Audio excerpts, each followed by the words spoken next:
This is Malory Nye, and welcome to episode 12 of the Religion Bites podcast series on the theme of race, ethnicity, and religion.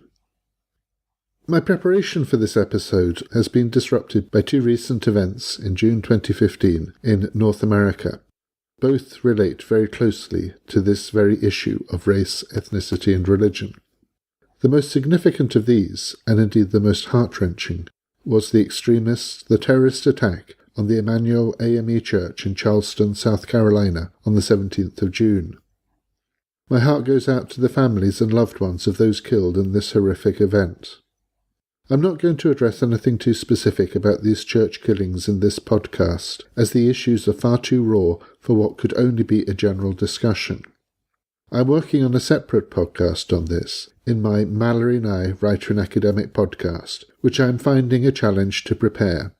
It should be ready in a few days, and for more details see my website malorynye.com/podcasts.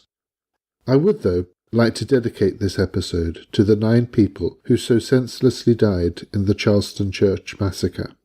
That is, Cynthia Hurd, Clementa Pinckney, Sharonda Coleman Singleton, Tawanza Sanders, Ethel Lance, DePayne Middleton Doctor, Susie Jackson, and Daniel Simmons Sr.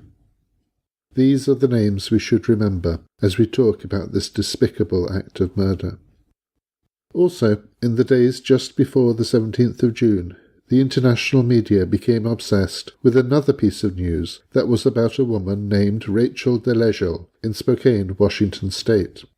The main gist of that issue was that Ms. DeLegel has been claiming to be black, or as some say African American, when her birth parents had outed her as having a predominantly white ancestry.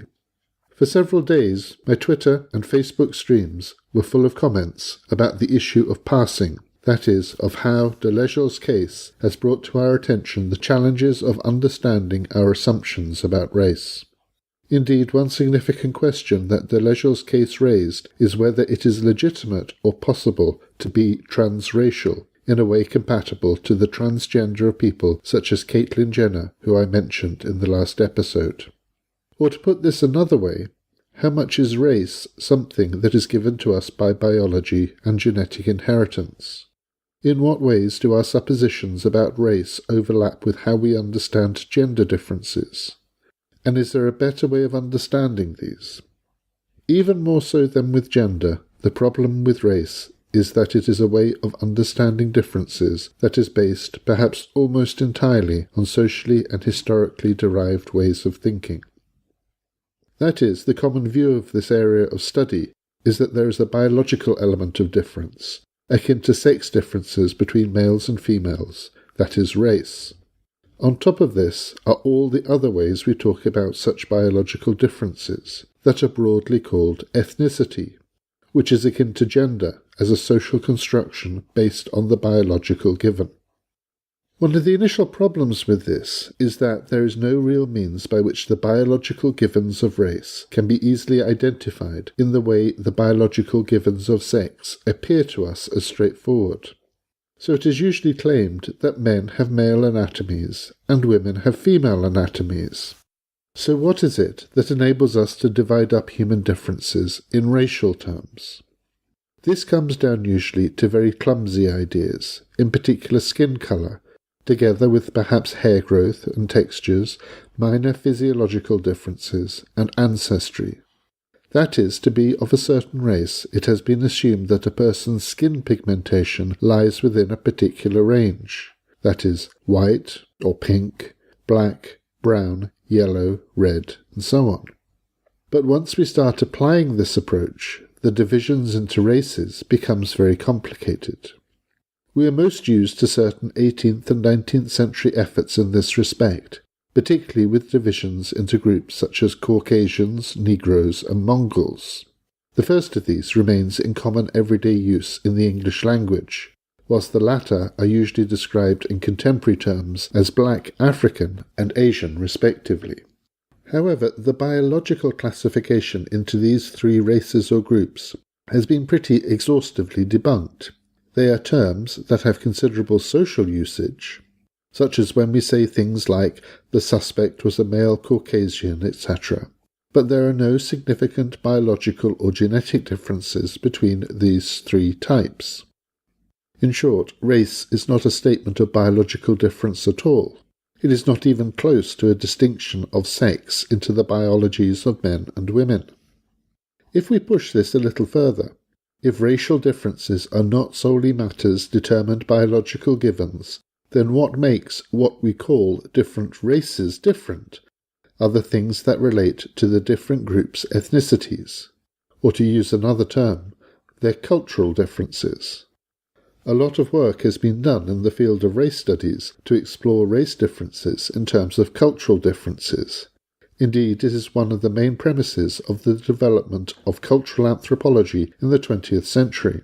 When we talk about such cultural differences, we are meaning culture in terms of culture as a way of life, as shared systems of meaning, as I discussed back in episode 5 of this podcast series.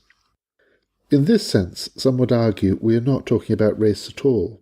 Race is just a clumsy, even pseudo-scientific way of talking about cultural differences between groups of people. We just use skin colour and other such markers as an easy and very imprecise shortcut for referencing these differences. But the idea of race is yet more elusive than this suggests. You may recall the argument of Judith Butler that I mentioned in the last episode, who asked us to look at gender differences as wholly socially constructed, that we write differences between sexes onto people and their bodies. This applies equally with categories of race, with concepts of whiteness or blackness being based in how we talk about differences rather than being differences in themselves. In short, the study of both gender and race is how people talk about, think about, experience and practice certain types of differences. What we need to understand is not how these differences are biological, but rather how and why certain differences are considered important among particular people. To go back to the case of Rachel de Lejeune, we might be curious to know just how much we can say she is really white or black. Or to put this another way, what is the blackness that she appeared to claim, and the whiteness that she rejected? Are these simple constructions based on an illusory classification arising from perceived skin colour? The categories of blackness and whiteness are, if anything, more concrete things that arise from social groupings, exclusion and inclusion, access to wealth and social capital, and lived experiences. Or to put this another way, the writer Ta-Nehisi Coates has challenged us with the simple statement that in contemporary America there is no problem with race. The problem is with racism. The way that perceived differences of race are put into practice are what cause the problems, particularly when, as is always the case, such differences are caught up within other relations of power, for example between those considered white and those considered black. Turning this now to race and the study of religion.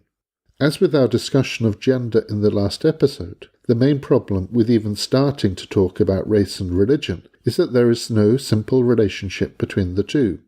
Various religions interact with racial differences in a variety of ways, and of course even the same religion may express and put into practice issues of race in diverse ways. After all, the Protestant traditions of Christianity that were once used to legitimate slavery are also based on the same teachings and texts that were the foundation of Martin Luther King's ministry. By now, this should hopefully come as no surprise. If we consider religions in terms of human beings and their cultures, then there is of course scope for wide ranges of interpretation and practice. We should just take that as a given. If we go beyond this and say instead that one particular teaching, either for slavery or for equality, is the correct or most authentic form of Christianity, then we move into the field of theology, since we are taking a theological and faith-based stance. There is nothing wrong with doing so, but that is not what I am interested in exploring here.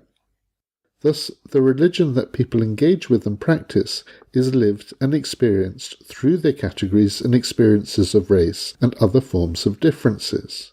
Both blackness and whiteness impact in different ways on religion in contemporary America and elsewhere.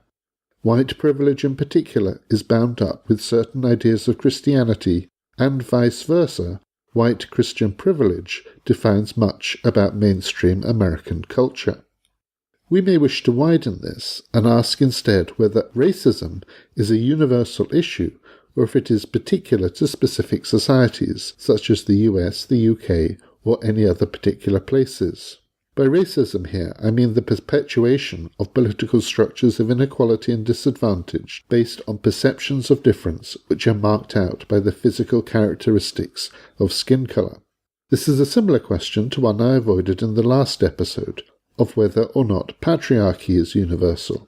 I remember that as a student back in the 1980s, this question was asked by my anthropology tutors, as though it would be possible to answer in a clear-cut way, perhaps on the basis of evidence from diverse, far-flung societies, or by theoretical or philosophical reasoning.